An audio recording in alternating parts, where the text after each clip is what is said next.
stay tuned because for the next 60 minutes, Motorsports Unlimited is on the air. Hi, I'm Jerry Bryant, and these are the lovely ladies of Motorsports. And all this hour, we're going to have 60 minutes of action-packed excitement.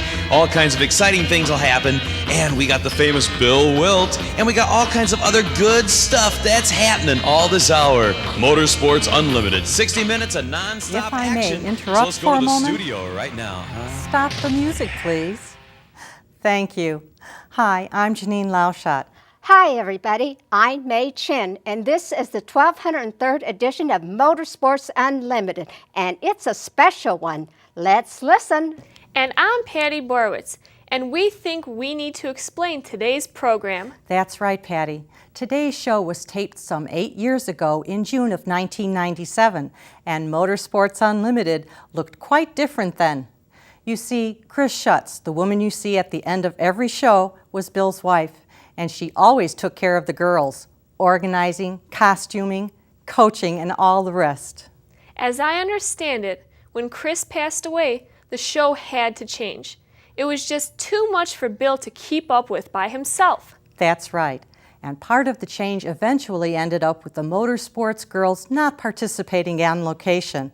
Still, Bill sometimes misses the way we used to do the show and decided it was time to remind the audience about why we're known as the show with the girls with the feathers. Let's turn the clock back to a different time in Motorsports Unlimited history by joining Motorsports Unlimited announcer at the time, Tim Murtaugh, as he introduces the program. Tim? Well, it's that time of year again. Time for the annual Ray Graham Association Car Show. You'll recall that last year we covered it for the first time and discovered an array of cars we hadn't seen at any other show, specifically Ferraris. That's right, folks, it seems that this car show, held to benefit the Ray Graham Association Hansen Center, always attracts a number of exotic cars not seen anywhere else. This year was no exception.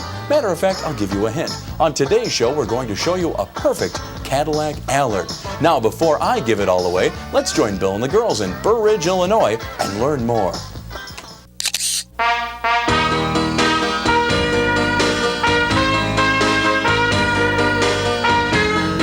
We are at the third annual. I've just been told it's the third one, even though it's our second one. This is the second one we covered. This is the third annual Ray Graham Association Car Show. We've got some folks here that I want you to meet, and I'm going to start with my good friend Jerry Lockhart. Jerry, tell them who you are. Jerry Lockhart, Lisle, Illinois. From Lisle, Illinois, and you all know that this is kind of Mr. Lisle. You're kind of the biggest supporter of Lisle, right? Good town. That's right. You got another car show that you're also involved with. Now you did the Seguin Services car show, and now we're doing the Ray Graham car show. You're involved in this, and you also do the Lisle car show, and you're going to know the date this time because you said last time you would. I don't know the date. September 9th? I think it's the 9th. Folks, you're just going to have to watch our newsletter for this information because he apparently is never going to find out for us. I will have it before the show's over. It is a Saturday. Okay. It's a Saturday. It is the Saturday show? Yes, always. Okay, first we're going to talk about the Ray Graham Show, and we have a representative from the Ray Graham Association that's going to tell us all about the wonderful work of this organization. I hope you watch every week. Remember, we've got legislation in place now that is a requirement. You have to watch Motorsports Unlimited every single week because there's fines involved. If we have people walking the streets and they grab you and they do a pop quiz, and if you don't have the information from the latest show, there's heavy fines that are going to be levied. First of all, you are? My name is Colleen Wilcox, and I'm the Assistant Director of the Hansen Center, which is one of Ray Graham's facilities. Okay, and Chuck, if you would, I want you to broaden your shot, pan over here to the left, and I want the audience to kind of look at the cars as you pan all the way over. You don't have to rush back. I want the audience to kind of look at the cars, but behind the cars, I want them to see this fine facility. This is an absolutely lovely place and a lovely area in Burr Ridge. And tell us, what do you do here? The Hansen Center is an art and recreation center for people with disabilities. We have cultural arts, we have special recreation, we have therapeutic horsemanship, but we are also inclusive, which means that we invite other community members to participate. Meaning what? Meaning that you may come here and be in a classroom where children with disabilities are supported to do an art class, and your child may or may not have disabilities, but hopefully they'll learn about each other and hopefully they'll become friends, and that children will be able to understand people with disabilities and vice versa as they grow up. So it's kind of a way of, in addition to giving people with disabilities an opportunity to have recreation and art and culture, it gives them an opportunity to sort of mix with the general population and hopefully for the general population to become accustomed to them and for them to become accustomed. Am I halfway right? You're exactly right. That's because I'm real smart, right, Peggy? Very smart. Go, I'm teasing. Go ahead. And it gives the community a chance to know people with disabilities too. Well, I think it's a great idea, and I know one of the things they've done, and I don't know why I focus on this, I mention it every time we talk about these folks, is that because I know some of the things you do, you actually have like horses, and they kind of hold some of the severely handicapped children up on the horses and give them a chance to experience that? We have therapeutic horsemanship, and people with very severe physical and mental disabilities can participate because we have people that lead them and walk on each side, even ride with them, give them as much support as they need to be able to control the horse. I think that's wonderful. Actually, I found it quite interesting when I first learned about this last year through my friend Jerry Lockhart. And Jerry, as I've said before, he doesn't look it and he doesn't sound it, but this guy's got a heart of gold, and he really is supportive of all these kinds of things. And he told me what was going on here. It never really occurred to me that people with disabilities have a need for recreation and art and culture like all the rest of us, and their life is really severely lacking without these things. And I think this fills probably something none of us would think of, and it's really worthwhile. Everyone, no matter if they have a disability or not, needs something special in their life that they are good at and they can feel good about and they can share with other people. Now, I've got to ask you, Colleen, because it strikes me that you're not a car person or a car show person. What do you think of these goings on? How has this worked out for you? Oh, it's great. It's absolutely wonderful. We very much appreciate Jerry Lockhart and John Weinberger, who've put the show together for us for the last 3 years. And people come out and they look at the beautiful cars, and they also, people who may not ever stop by the Hansen Center for another reason, get to see us, and then they do find other reasons to come back. You're exactly right. Now, don't run away, because I want to make sure the audience is seeing what we're talking about. Chuck, broaden your shot and follow me along here a little bit. I'm going to try to bring the microphone cord over these cones without turning them over, and I'm asking you to shoot low because we got a sun problem here, folks, and I hope we're doing a good job with this. If we take a look here, this is quite different from last year. I would say the show has probably doubled since last year. Now, naturally, when we come and do the Ray Graham show, we focus on the Ferraris. They've got an Allard here today. I haven't seen an Allard, I bet, in 30 years, and I think we're going to probably try to start with that car. But they've got Ferraris here and some Formula cars and some wonderful cars we don't get the chance to see in other places. But in addition to that, the general car show is wonderful. They've got antique cars, they've got custom cars, they've got hot rods, they've got the whole gamut of things, and I would guess that it's about twice as big as it was last year.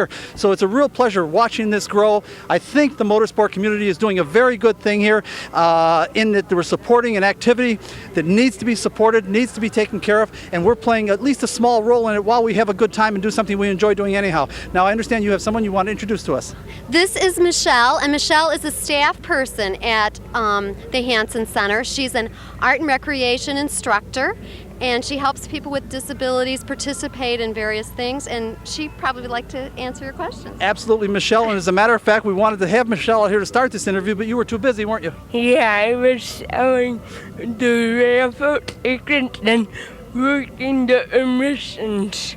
So you're the one that's taking and signing everybody up and telling them where to go? Yeah. Well, you know, we guys, we're quite used to having women tell us where to go, right? Oh, yeah. Okay. It works well. There seems to be a peculiar chemistry there.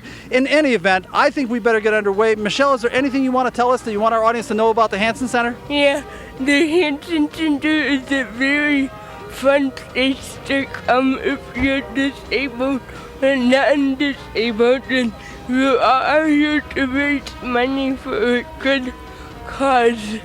Well, Michelle, I could not have said it any better than that. What do you think? Can I get her to do the close? Should I have her do it? I think she's earned it. Michelle, I want you to step forward here just like this, right in front of Jerry, because we don't really want to look at Jerry, okay? Just like that. Okay, and look over at our camera, and what I want you to say is... Don't go away, folks. We'll be right there.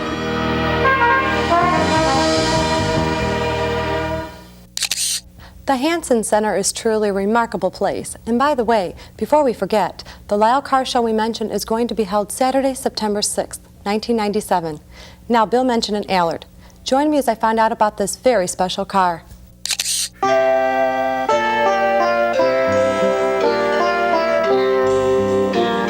Well, I'm happy to be back here today at the Hansen Center, and we found some old friends of Motorsport Unlimited. They were here last year, and I'm going to let them reintroduce themselves. Hi, what is your name? I'm John Weinberger. And you're from? Continental Autosports in Hinsdale. Okay, and your name? Lisa Weinberger, his other half. Okay. Now, I found an unusual car here, and this is yours. Can you tell me about it? I sure can. This is a 1952 Allard. It's made in England by a fellow by the name of Sidney Allard. And he built this car. It's made out of all aluminum.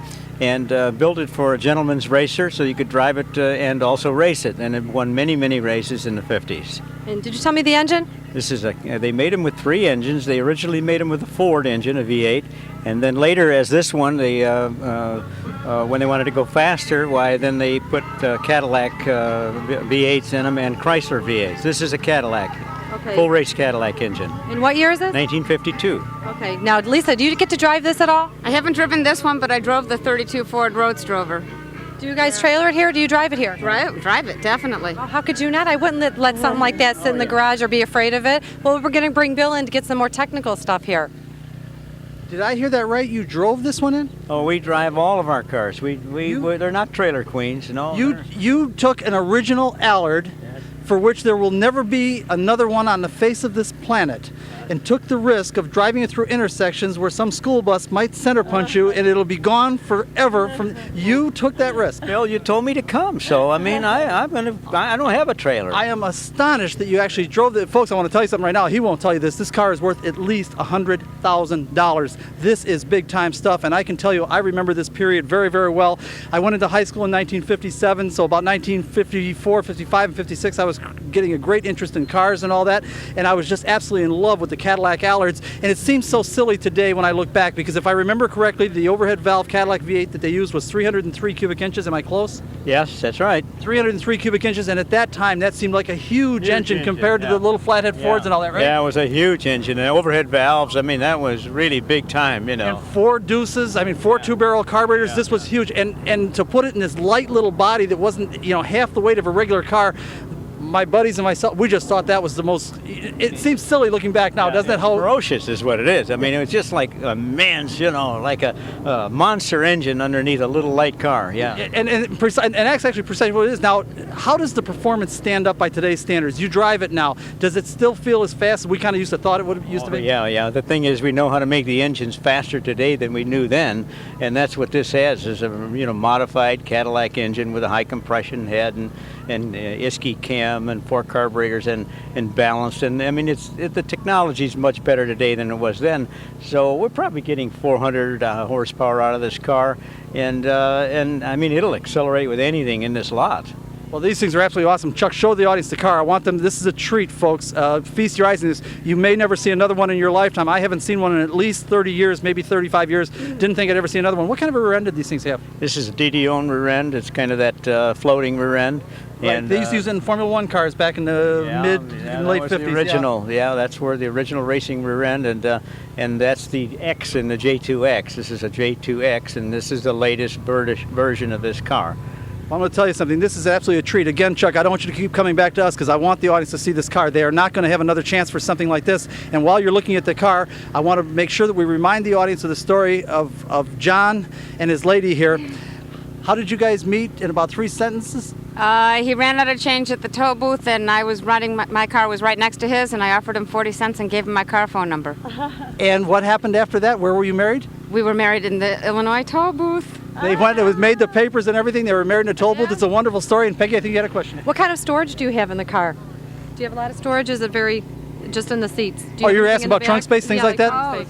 Storage? No, there's no storage in the Allard at all. Nothing. It's all gas tank back there. There's 40 gallons in the back, and you can carry a pair of gloves with you and a jacket inside the cockpit, but that's about it. And a purse. And a purse, yeah. I remember your makeup bag from last year. Remember that one on the outside of your car? This is my makeup bag. That's right. Well, the one thing. Sculpted car I've ever seen, though. It's well, the one thing that the public should know about these is what these things really were is literally race cars. They reminded me a little bit of the Curtis cars, like a Curtis Indy car chassis. You know what I'm talking about? That's exactly right, like an old Indy Roadster. That's exactly, and you had to kind of live the period. They're not going to understand what we're telling folks unless you're maybe our age. You'll remember, but this is what a treat to see this. And I want you to know something about John, by the way. John, of course, owns Continental Autosport, but I want you to know that this guy has an appetite for all different kinds of cars. Yes, this is his, and yes, it's a just a wonderful antique kind of car. I'm amazed that he's driving it. But that's not his only interest in cars. Take a look over here. This is also his, and we've already had this on the show before, so we're not going to detail this car, but this happens to be a 1932 Ford Highboy, a regular traditional American hot rod. So you're not just into Ferraris and Lotuses and Allards and things like that. You apparently like everything. No, I love hot rods. That's how I started, really, as a racing at half day. Yeah. I think of you as a Ferrari kind of guy. Yeah, well, I became that. In 1952, I got involved with these kinds of cars, and I loved them more than the American muscle cars. But this is an American engine, and it's American driveline. It has a LaSalle gearbox in it. And one could almost say the original Cobra. Yeah, that's kind of like original Cobra. That's right, before its time. Yes. Yeah. Is this kind of car hard to obtain, or was it really easy? You mean back then or now? Now. Oh, impossible. Well, they made 90 of them total. Oh, how many are left? Oh, probably there's 20, 30 of them. I've seen them at the racetracks, but the guys really take care of them and hold on to them. Hold on to them, yeah. It just amazes me how there's only 90, and if you can get one of these, what a rare find and a beauty to keep. That's what I say. I'm amazed that he actually drives the thing. In any event, we've got lots to show you today, folks. There was just some wonderful cars here, and the kinds of cars that we don't get a chance to see at any other car show except the Ray Graham Car Show. And I want you to know that this is an annual event every year. So mark your calendars next year to make sure you attend the Ray Graham Car Show, because this particular show attracts some cars, like John's collection, that we don't get to see at any of the other car shows. So it's really important that you come to this one. Now, can I put you to work one more time? Sure. You remember this. Step out here, please. I know how to frame up a beautiful Allard. Step right over here in front of the car like this, and look at our camera and say, Don't go away, folks. We'll be right back.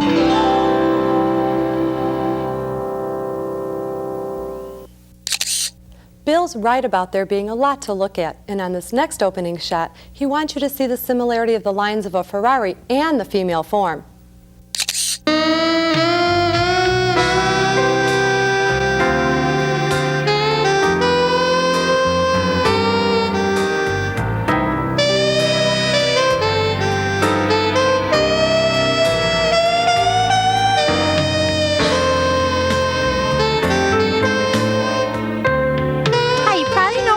I don't know a thing about cars, but we got some beautiful cars here today, and I'd like to find out about them. What is your name? Bernie Navarro. And where are you from? Burridge. And can you tell us a little bit about these beautiful cars over here?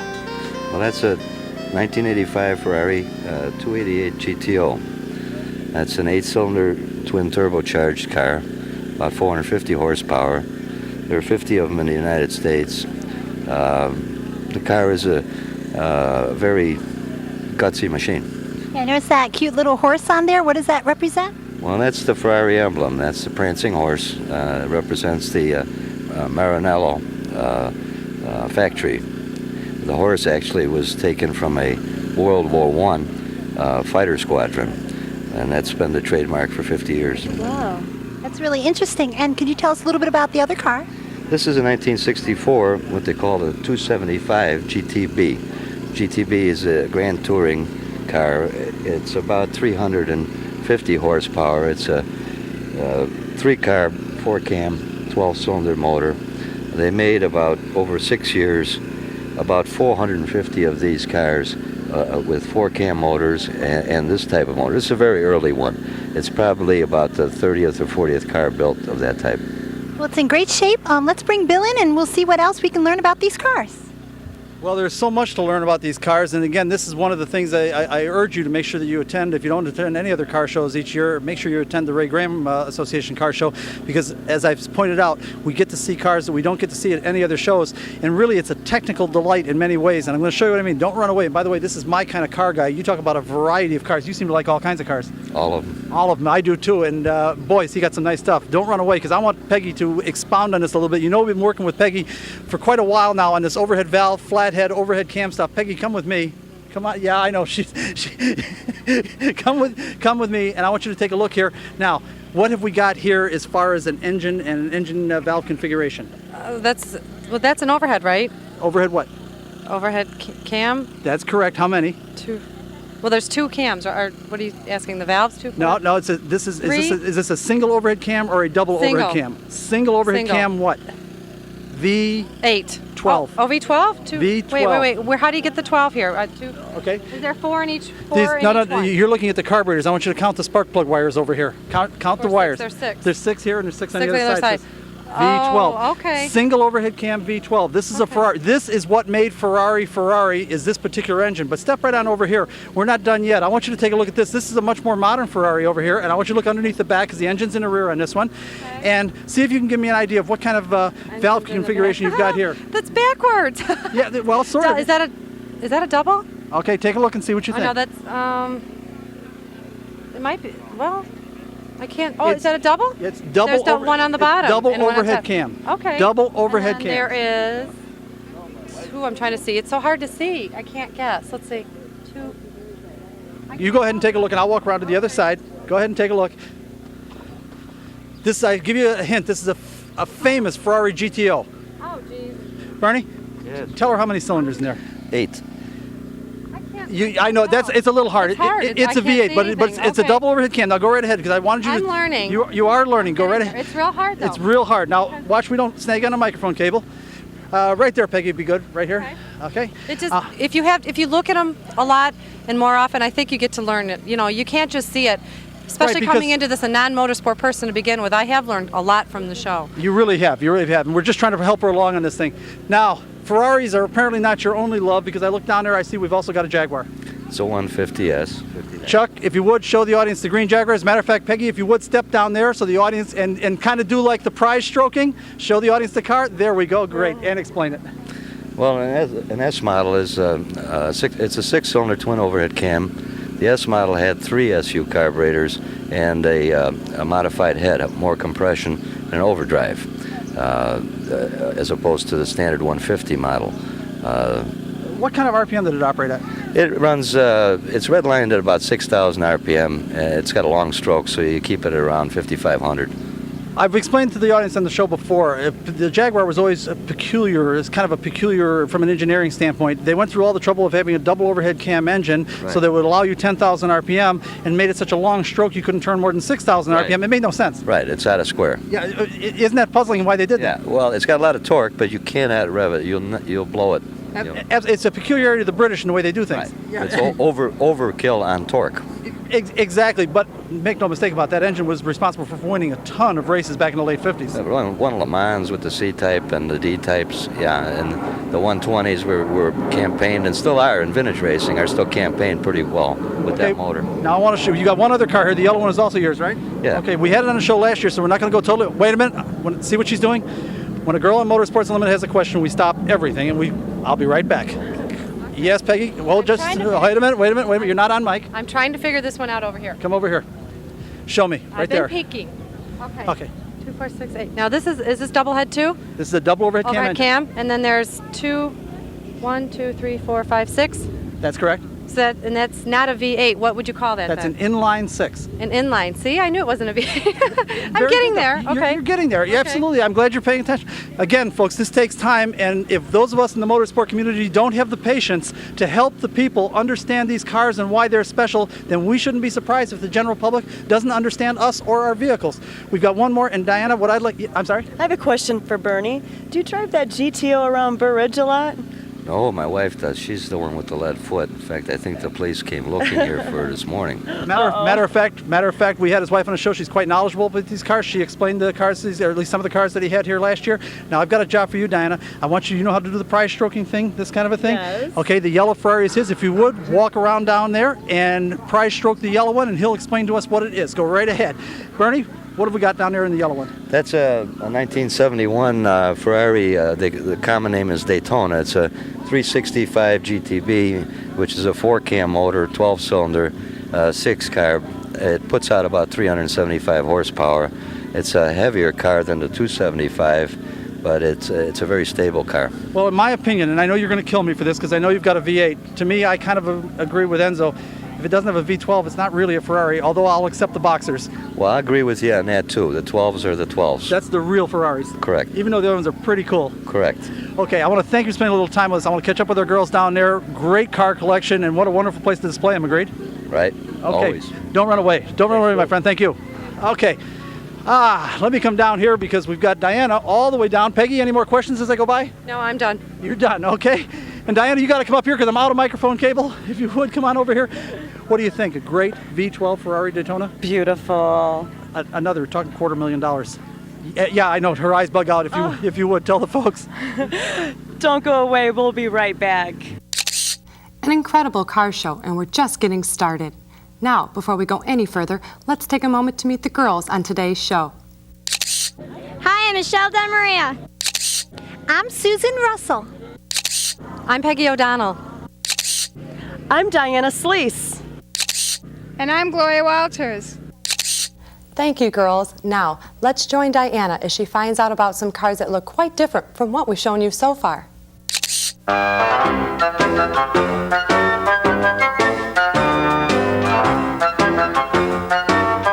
still a little new to the Motorsports show and always learning about the cars. And look at these cute little cars. There's my old friend Bernie. Let's find out about these cars. Bernie? Hi. Hi. Now, what kind of cars are these? Well, this is a Lotus 51. They were raced in the 60s. This is a 1967 Lotus 51. They're like a training car. They were a Formula Ford class car. So it would be the equivalent of the Barber Dodge series today. The car is being raced now in vintage racing. It's a four-cylinder, weighs about 900 pounds, and they're capable of about 130, 140 miles an hour. Wow, that's pretty fast. Yeah, that's a lot of fun. Great. Bernie was telling me it's a training car? Yeah, it's like, for example, the Formula V there. They would be a starter car, and then this would be a couple clicks above. And today, for example, you'd go from a car like this to a Formula 2000 to an Indy Light to either Indy car or Formula One. Wow, that's pretty interesting. This is a ways down. Yeah.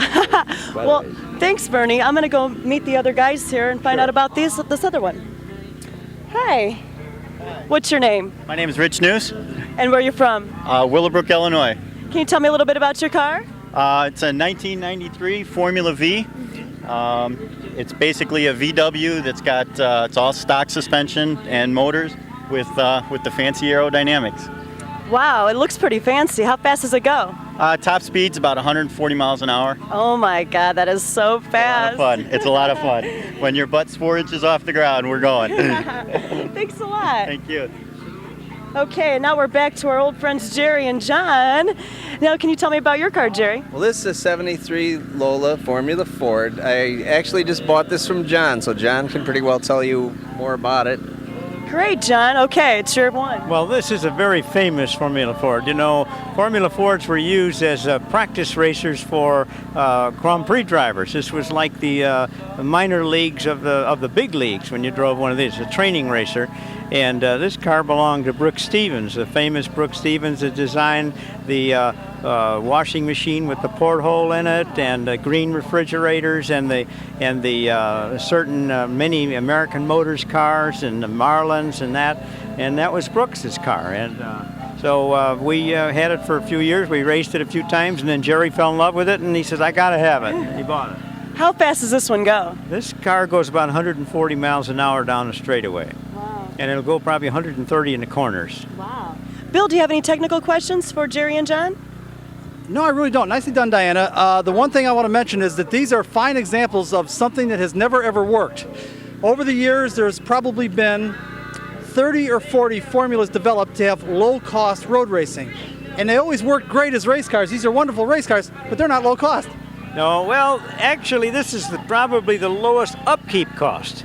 Remember Formula Junior? Yeah, that was high upkeep cost, right. Yeah, same car almost. Well, I was going to make a point that as many efforts that have been tried over the years, there is one that has actually worked, and that's the Formula Vs. As far as keeping costs down. Yeah, that's Formula V. It's like the gentleman over there is right. That was the low cost racer. Right. Let me explain what happens. Is these are wonderful cars, the Formula Ford cars, the Formula Junior cars, and all the rest of them. The problem is they're real race cars. These things have transaxles, probably Hewland transaxles. Hewlands. That's right. Yeah. I'm sorry. That's Mark 6.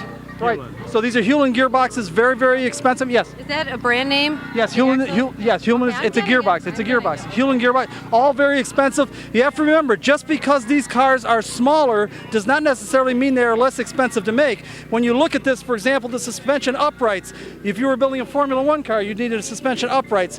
When you look at the links that connect the uprights to the chassis, if you were doing a Formula One car or an Indy car, you'd have to have all of those components. Granted, these are smaller, but you need all these components. All the pieces have to be made and machined, and you have to have materials and all the rest of it. So every attempt that has ever been made to have low-cost road racing in true race cars, meaning open-wheel formula cars, has resulted in failure so far as the cost is concerned, because these all end up very expensive, with one exception, and that is the Formula V formula, because they have remained absolutely true to the original concept of these things. Everything on this car is required to be from a Volkswagen Beetle. The transmission, the engine, even the wheels. If you take a look at the wheels and the brakes, these are the cast iron drum brakes from Volkswagen Beetles. The front suspension members, the towers, the uprights, the torsion bars, everything from the original Volkswagen Beetle. And as much as people have tried over the years to get them to change the formula to allow more modern pieces in it, they've resisted it. You can still do Formula V racing relatively inexpensively. That's correct. And it's the only one. It's the only one. It's the only one. Anyhow, and I understand you just got a second. Came back from Indianapolis Raceway Park. We took the pole position and came in second. Well, congratulations. That's not easy. Thank you very much. Oh, you're welcome. You're welcome. So anyhow, folks, again, the Ray Graham Car Show, cars that we don't get a chance to normally see at any other show, and I wanted to take just a moment to show you these great race cars, and I hope you enjoyed it. Well, we certainly enjoyed it, Bill. But while you weren't looking, Susan disappeared. Do we have everybody? I don't know. It looks like we missed Susan. I have her sunglasses and her shoes, but I don't have. There's her shoes and sunglasses over there. Maybe she went for a ride. She would get. That's like her to get into a car. Where did she go? There she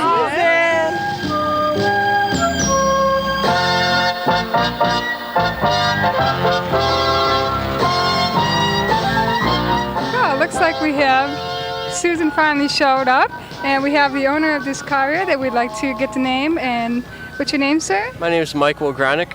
And where are you from? I'm from Hinsdale, Illinois. Okay, can you tell us a little bit about your car? I have an MGB at home, but it looks a little bit different and a little older. Yes, this is a 1953 MGTD, made in England. Okay, well, I'm going to bring Bill in to tell us a little bit more about the mechanics of it.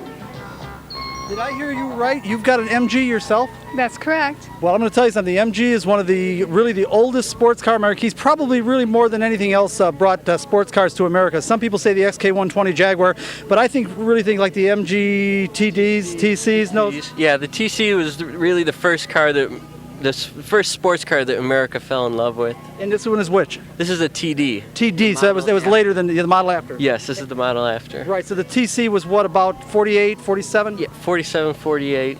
And then this series went how long? I believe 3 years, and this is the last of the TDs. This is a 53.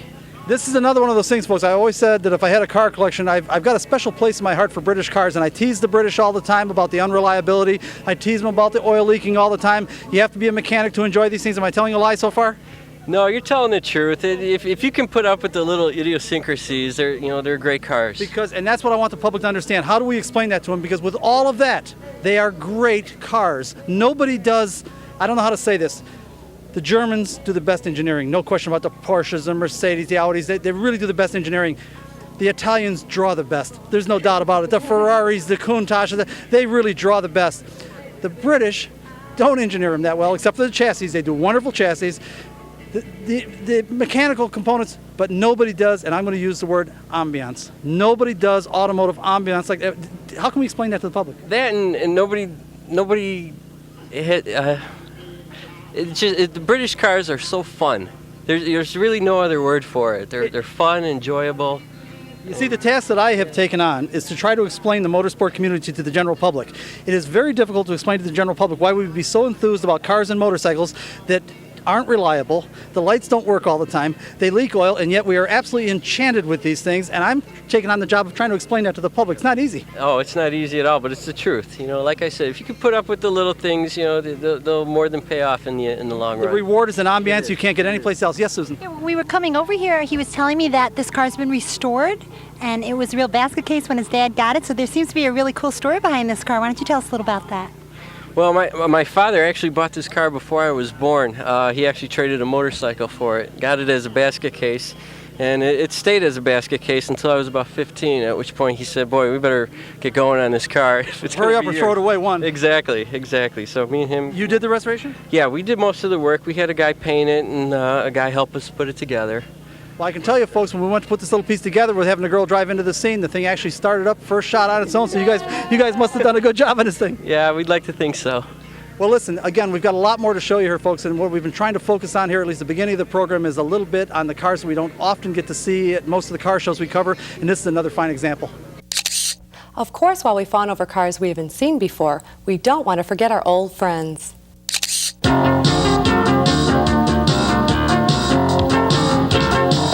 Well, here we found our old friend named John, and he's going to introduce ourselves on TV. And first, we're going to get his name and where he's from. I'm John Valley from the city of Oak Brook Terrace. Can you tell me a little bit about your car? Sure, it's a 1947 Plymouth. It's chopped 4 inches. It's got a 327 Chevrolet engine. And I hear somebody laughing in the background there. For you Mopar enthusiasts, which I am, they kind of don't like me having a Chevrolet engine in the car, but it's a beautiful car. It's all chrome, stainless steel underneath. It's 4-bar coil over. And it's my favorite color. Mine too. Lucky me. Did you do this work yourself, or? No, most of it was done. What I did is when I got the car, is took it all apart and made it the way I liked it. So. Well, it's a beautiful car, and let's get Bill in. Bill was laughing in the background. Yes, I was. And that was a nice interview, by the way, Michelle. Very nicely done. As a matter of fact, the reason I'm laughing is because John takes a lot of teasing. John is a big Mopar fan, kind of like the DeSalvos. You've met the DeSalvos and the Spartacus racing team on our show many times. They've got the big Chrysler Hemi and the Chrysler Wedge, and it's Mopar for them. This guy's kind of the same way, Mopar, except he's got a Chevy engine in his Mopar street rod. Yes, and I do get razzed about it too, Bill. Yeah, but apparently you're just willing to take the abuse rather than put a Mopar in it. Well, if somebody wants to donate a Hemi, I'll be glad to take it. And wait a minute, you remember what Briggs Cunningham, the famous Briggs Cunningham with the Cunningham racers, said about the Chrysler Hemi? No, Bill, what did he say? He said the Chrysler Hemi doesn't fit well in any car, including the Chrysler. You'd have a heck of a time putting it in here. I'd have a little trouble, but I think I could do it. Somebody donated, I would definitely put it in. Okay, don't run away, because I got another question to ask you. In fact, I'm sure you all recognize this is John Falley, the alderman from Oak Brook Terrace. We're going to ask him about the Oak Brook Terrace car shows, because his calls I get all the time. We're going to get to that in 1 second. But first, I want to point something else as to how much this car show has grown. Take a look at this, folks. We've got Corvettes. How about a classic James Dean Mercury? Traditional street rods. This is a fat fendered street rod and a Mopar at that. Really, really quite different. This is something extra special. I just wanted to point out this show has really gotten to be something here, and I really applaud Jerry Lockhart and all the folks at the Ray Graham Center for getting this done. Question. Oak Brook Terrace car shows. I get called over and over and over again. One of those Oak Brook Terrace car shows coming up, because we've been doing it for years and years and years now. From the horse's mouth, Alderman, Oak Brook Terrace, when are the Oak Brook Terrace car shows coming? Well, they're not coming this summer. We've done them for like the past 8 years. It seems the mayor and the president council doesn't think that the car shows do anything for Oak Brook Terrace, which I'd have to disagree, but... Yeah, I'll tell you what, I'd have to disagree too, because I'll tell you what was happening, and I thought it was pretty cool. I would have people calling me, and it used to be people would say Oak Brook meaning Oak Brook Terrace. Now people are saying Oak Brook Terrace meaning Oak Brook, and I think that's pretty cool. I think you're correct, and I think it's done a lot for the community. I don't think that the city council knows that your show has seen over, 5-6 million people? Yes, as a matter of fact, we've moved our way well up into Wisconsin now, all the way up to Milwaukee, and of course out as far as Aurora to the west, and down south as far as Gary, Indiana, and Maryville, and all those towns down that way. Some 4.5 to 5 million people, yeah. And one thing you have to remember is it's catching on and more. Like the city of Elmhurst now has picked up on it. And Boy, haven't they? They've got a cruise night now every Thursday night. Or Wednesday night, I'm sorry, Wednesday nights. Wednesday nights, and I'm there every Wednesday, and I think it's fabulous. It's good for the businesses down there. The restaurants are all open later. Apparently the Hansen Center thinks so too. And this community knows. I mean, it's to be short-sighted like Oak Brook Terrace is with the car shows. What I think I need is people to call the city and write letters. It's area code 630-941-8300. The city of Oak Brook Terrace. Ask for the mayor, Bill Callis, and let them know what you think. Absolutely. Show some support for these car shows, folks, because they did a wonderful job in Oak Brook Terrace. Let us remind you, this show was originally taped in 1997. Now, somebody had a question? Yeah, I wondered a little bit about the custom, how it's been customized.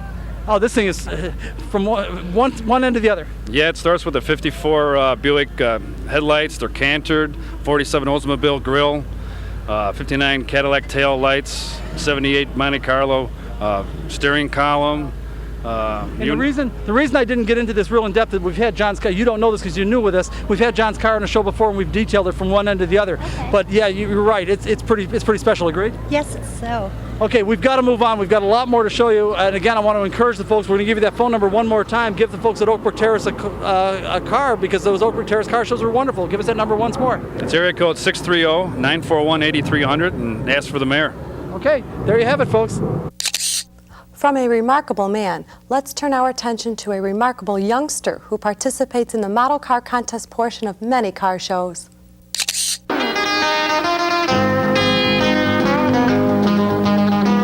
We have a remarkable young man here that I can't tell you how much he impressed me. A couple of weeks ago, we were at the Segment Services car show, and he came up to me and told me not to forget about the model car contest, and I didn't, and we went and we shot a piece about it. It was just great, but he couldn't participate in the interview because he and his dad are a couple of the people who put the shows on and didn't think it would be fair. So I said, okay, the next show we're at, I'm going to get you on, and you are?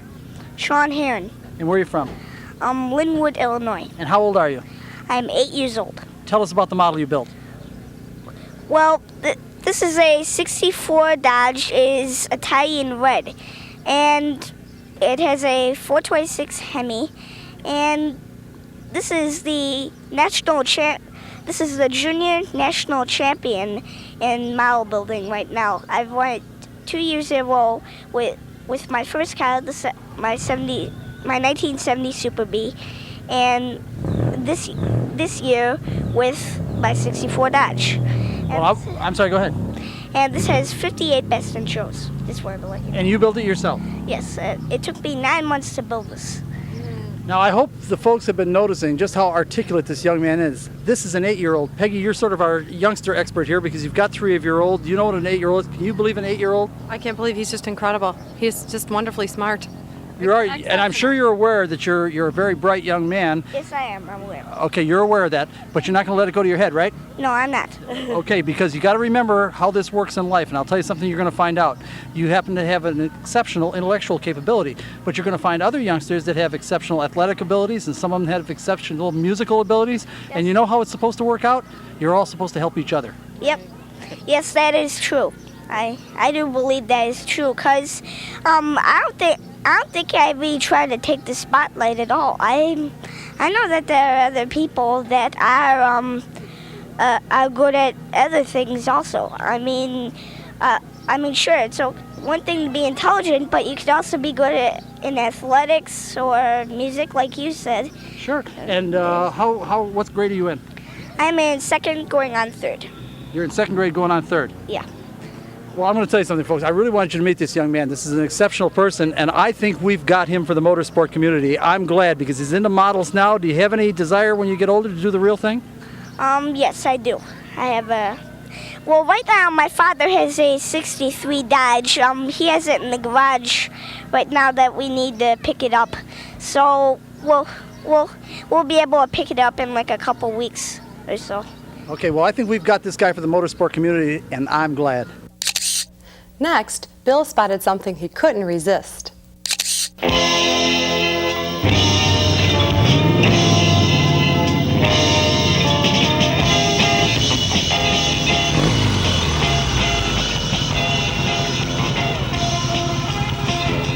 I can tell you, folks, that I spent a lot of years on Triumph Bonnevilles, and this is really a nice one. We've got the owner here. Let me roll back just a little bit so you can see him, and you are? Marvin Wolgronick. Tell us about the bike. It's a 70 Triumph Bonneville. I've had this one about 6 years. This is my 13th Triumph that I've had. Why Triumphs? I've always liked them. They're a little bit of English. Earlier in the show you had the MG, that's my son's. I traded a bike just like this for that MG about 25 years ago, and I got one back just like it now. Well, I can tell you, this takes me back many, many years. I rode a bunch of these. In fact, I had one of these set up for flat track races. It was a backup bike that I used for my XR750 Harley. And the one thing this has in common, and I have no explanation for this, the one thing the British motorcycles had in common with the British cars is they were exceptional handling pieces of equipment. Oh yeah, they're a lot of fun. Terrific amount of fun to drive. Yes, Peg? Am I ready to take over this one? Peggy, you're not quite ready for this one. We were still at the 125 Yamahas with you, but if you practice, you can work your way up to it. Right now, I'm going to enjoy this a little bit, so if you don't mind, take the mic.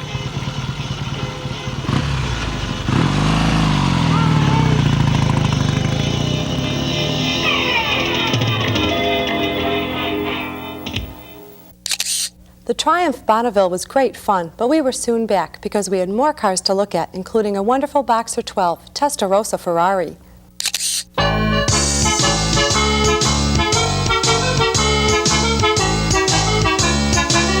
Well, Bill tells me that this is a real Ferrari. I'm not quite sure what that means, but we'll find out in a little bit because we've seen quite a few here today. We're going to find the owner. We found the owner right here. We're going to get his name. Hi, sir. What is your name? Peter Carbonara, And you're from? Burr Ridge, Illinois. Okay. Excuse me. I'm going to move over this way so I don't block you out of the camera shot. Can you tell me about the Ferrari you've got here? Oh, I see. It's a Testarossa. Right, this is a Testarossa. It's a 1987. You can always tell an 87 because it's got the knockoff wheels on it and the two mirrors. It's the third year they came out. What is the knockoff wheels? Knockoff wheels instead of lug nuts on the wheels, so you see them for, it's more of a racing type of a thing, so that when you're taking your tires off real quick, you can get them, unscrew them. I didn't know. Gee, I can see why Bill liked the show this way. True enough, Patty, but there are some advantages to the way we do it now. For one thing, Bill can get more technical. Let's continue to watch the girls work. Kind of an exhaust system in it. Other than that, it's pretty stock. Wow, look at this. This is a beauty. Now, tell me, can one of us take it off and drive with it? Sure, as long as you take me for a ride with you. Okay. Well, we're going to bring Bill in because he wants to tell me why this is a real Ferrari, and I want to know. That's a little bit, you have to be a purist, and it's a little bit inside, and what it means is that they have Ferraris now that have V8s in them. The 308 is a V8, and this started many years ago with a Dino Ferrari, which I think had a V6 in it at the time, and all of the pure V6, correct? Right, with the old Ferraris, you could always tell the nomenclature. 246 Dino, 2.4 liter, 6-cylinder, 308, 3-liter, 8-cylinder, 328, 3.2-liter, 8-cylinder. Then you get up to a Testarossa, like the 512 series, which just replaces the Testarossa, is 5-liter, 12-cylinder. So and real Ferraris have 12 cylinders. I think so. Most of us think so. I think so too, and I tease Jerry Lockhart all the time because he's got a V8. But real Ferraris have 12 cylinders, and I will accept either the V12s or the great flat 12. And what does that mean, flat 12, Peggy? We've been going through this now for years with you. What does flat 12 mean? It's just as opposed to V12.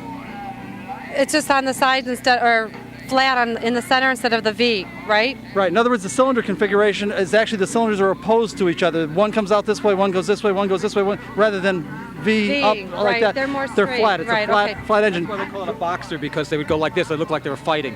Yeah, it looks like it's called a Boxer. Can I take a look at it after the interview? Yeah, no, we're going to do it right now. Can you open the hood for us? Yeah. Actually, I should say open the trunk. Yeah. Go right ahead. Go right ahead while we're talking. I want to see the wheels. He was talking about the Well, come right out and take a look, Peggy, while he's opening up the back. Yeah, come right ahead. Take a look, Peggy. See what he's talking about? In other words, it doesn't have 5 lugs around it. He's got one big knockoff lug. You take that off and the whole wheel comes off. It's on a spline How then. would you get that off without ruining the shape of it? Big wrench. And it wouldn't scratch that or anything Well, like that? I mean, obviously it's going to mar it. Oh, okay. Well, it just looks like it's never been taken off before. No, well, it's a pretty new car. Now, step in here, Peggy, and take a look at the engine and see if you can see that Boxer configuration. Now, look at it carefully and tell me what you see. They're pointing together. No, you're looking at the fuel injectors. This is all the fuel injection, not that part of it. Look down there. You see there's the cam. There's a cam. That's double overhead cams. The other side, but do you see that it's not in a V, that it's laid flat? Yes. Right, okay, I get it. So that's an opposed 12-cylinder engine or a flat 12. Okay, I understand. Girls, any questions on what you're looking at here? Anybody? Pardon me? Looks neat. Oh yeah, this is very, very cool. Anyhow, folks, I'm going to continue to tease Jerry Lockhart about not having a 12-cylinder Ferrari until he gets one, because then I get to drive it. We didn't want to forget about the more traditional part of the car show, so we moved our equipment to the grass and checked out a beautiful shoebox Ford. Bill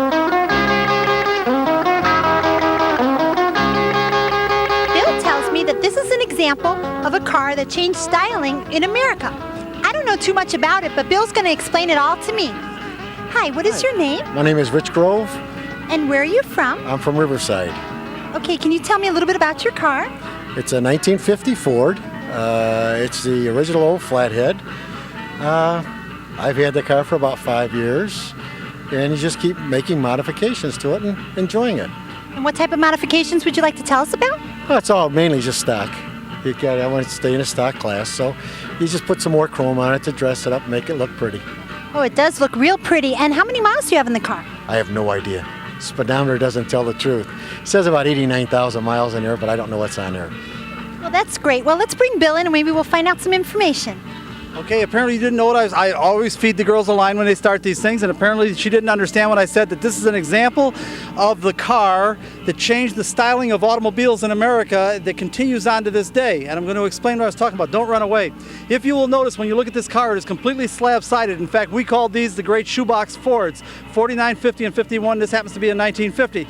These are the great shoebox Fords. Shoebox meaning to the people at the time, this looked very much like a shoebox. There was no fenders that you could see. There was not even a hint of a fender line. Now, what preceded this, and we happen to be fortunate, girls, if you would, step right out there so the audience can see the green car behind you. This is called the fat fendered era, and this really preceded this line. And if you notice, we actually have definable fenders and a door that's here and a running board and all that. Now look at this, get an idea of this, and let me step your attention back over here to the shoebox Ford, which followed that styling. It went from fat fendered cars to the shoebox Fords, and I think you'd agree that all cars eventually followed this line of thought on styling. They got rid of it was surprisingly enough, General Motors, even as late as 1954, you could still see a hint of a fender line, and some people would suggest even in 55 and 56, although I don't really agree, you could see little hints of fenders. They sort of held on to it for a long time, but Ford in 1949 completely did away with the fenders and had the entire slab-sided, which of course is the way all cars are designed today. None of them really have fenders that you can visually see anymore. In addition to that, this car also had something pretty special, and Peggy, I'm going to put you to work again. I want you to come right over here and stop right there and look under that hood, and here we go with the engines again. Tell us what we've got. Go ahead. Or that's a V, right? That's correct. It's a V. That's just 2 regular cams, right? Well, I want you to first count the spark plug wires. 8. Okay, so it's a V8. That's correct. You're doing good. Now this one's important. You should recognize this. We just did this 2 weeks ago. Do you see any covers, any valve covers? No. So it's a flat. Flathead. This is the famous Ford flathead V8 that America fell in love with the V8 configuration. You can go ahead and back right up there. I understand it more now than I did last week. Exactly. You were teasing me. I was teasing you, but you're learning more and more as we go along. And by the way, I owe an apology. Chuck, take a look out here. Show the audience what we've got here. This is a wonderful car show today, and I've been focusing, of course, on the Ferraris and the things that we don't normally have an opportunity to see at regular car shows. Chuck, pan over there. There is an incredible group of cars here off in the lawn, literally as far as the eye can see. Every kind of, from street rod to pickup trucks and you're coming over here. What are we doing, kids? We're doing something different. Okay, we're following you. Oh, okay. I'm just trying to point out to the audience what a great show this is, and part of it you can't see. And Chuck, if you can broaden your shot and show the audience down there, going around the pavilion down there, there's cars down there all around the back of the building. Yes. Actually, this is a lot bigger than last year's. Much bigger. It has grown a lot, and I'm impressed with the quality of cars, the fact that we can see cars at this show that we don't see at any of the other car shows, and at the same time, the variety. We've got everything from a great, and Chuck, if you would go back here again, this is a classic Thunderbird. We've got over here a 428 Thunderbird. We've got everything from that. We've got Panteras here. We've got a wonderful Cadillac Roadster over there that I hope we get a chance to show that to the audience. But again, as I always say on Motorsports Unlimited, all we can ever do is give you a taste of these car shows. You have to come in person to really appreciate these things and to see everything. All we can give you is a little taste. And folks, I've been saying this for 11 years now, and I don't know what you're waiting for. If you haven't gone to the car shows, you ought to be. And guys, tell the folks. Don't go away, folks. We'll be right back. Bill's right. You have to attend these shows in person to really appreciate the cars and the people involved. Let's check out a couple of great Cadillacs from different eras.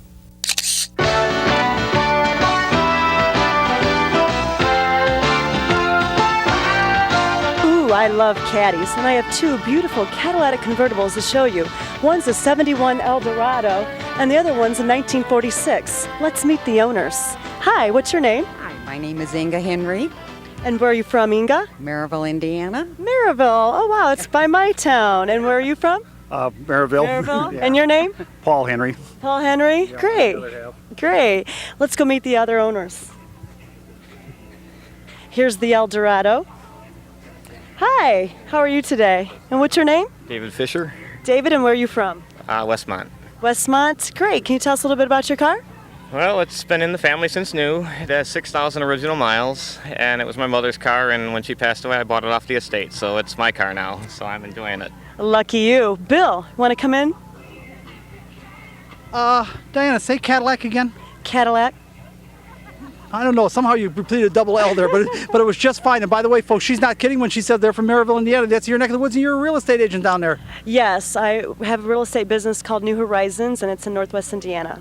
Absolutely. So you weren't kidding when you said you knew the area down there. Exactly. Don't worry. We found out. The one thing I want the audience to know, we're almost out of time on the program. Chuck, show the audience the car. This is an example of Cadillac's really latest, even though it's a 71, but their latest thinking in convertibles, in that this is a front-wheel drive V8 Cadillac. And if we come over here, and the people, when they designed and built these Cadillacs, would have rolled over in their grave for something like that, because Cadillacs for years and years and years were front-engine, rear-wheel drive cars. This one happens to have a flathead V8 in it, a monstrous flathead V8 in it, and it's really an exquisite example of an earlier time. And did you guys drive it here or trailer it here? No, we drive it. You drove it all the way up here? Sure. Well, I'll tell you, it's a great car. Michelle, you had a question? Nope, I just said all right, because I love it when people drive their cars. And I know they're you from loved it. Indiana, and they drove this beautiful car all the way here. And how does it run? Run okay on the highway? Runs great, yeah. You enjoy this? I love it. Can I put you to work for a second? Sure. Because we're almost out of show, and I always need a pretty girl to help me close these pieces. And I'm going to bring you right out here and have you look at our camera, and I'll tell you just what I want you to do. Look over at our camera. I want you to say... Don't go away, folks. We'll be right back.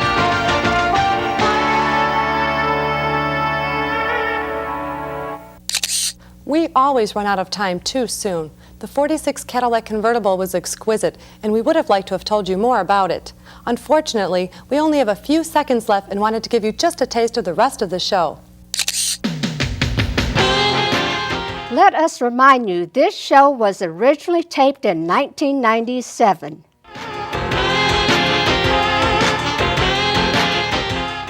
They haven't held a car show at the Ray Graham Hansen Center in many years. It's a shame. They were exceptional.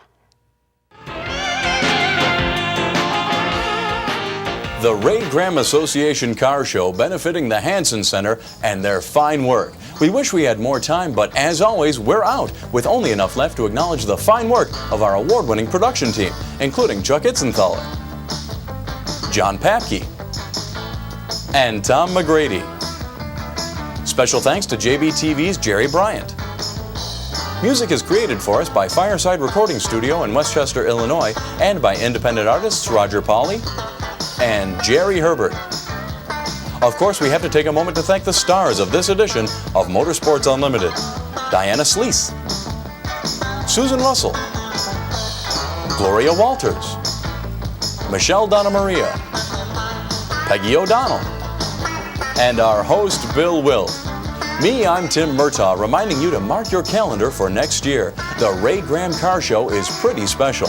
Matter of fact, keep your eye on our newsletter for upcoming events like this. You don't want to miss them. Thanks for watching. See you next week. Not so fast, Tim.